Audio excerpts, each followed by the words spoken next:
yagona xatoni bilib olasiz. Muammoni ildizini hal qilmadingiz. Siz qiziqarli bo'lmay qoldingiz unga. Xiyonat haqida gaplashamiz. Ayoldan bir maxluq yasaladi. Jinsiy aloqa kamayganda mutaxassis neytral bo'la oladi.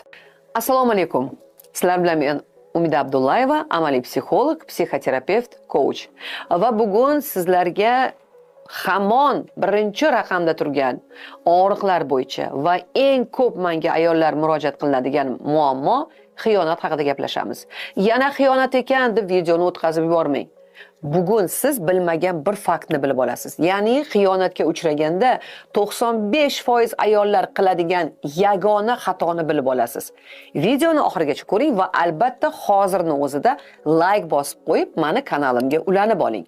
Bugundan boshlab men mana shu kanalda har doim hayotiy mavzular haqida gaplashamiz va siz kanalimga podpiska bo'lsangiz, bu haqida eng birinchi xabar olasiz. Demak, xiyonat sabablari turlicha.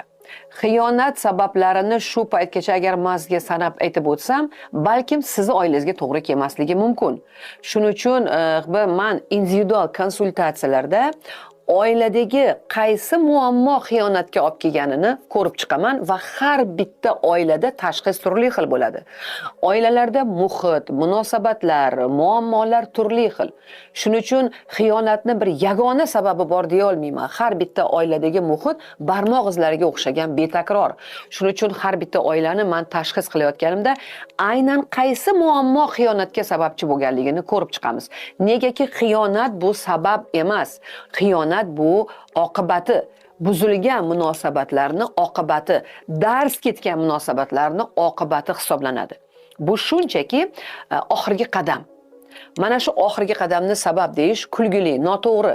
Biz siz bilan konsultatsiyaga kelganingizda qayerda buzilish bo'lgan, qayerda ehtiyojlari bir-biriga to'g'ri kelmay qolgan, qayerda mana bu kelishuv o'rtalaringdagi bir-birlaringga bo'lgan ishonch, hurmat, yaxshi munosabat yo'qolgan.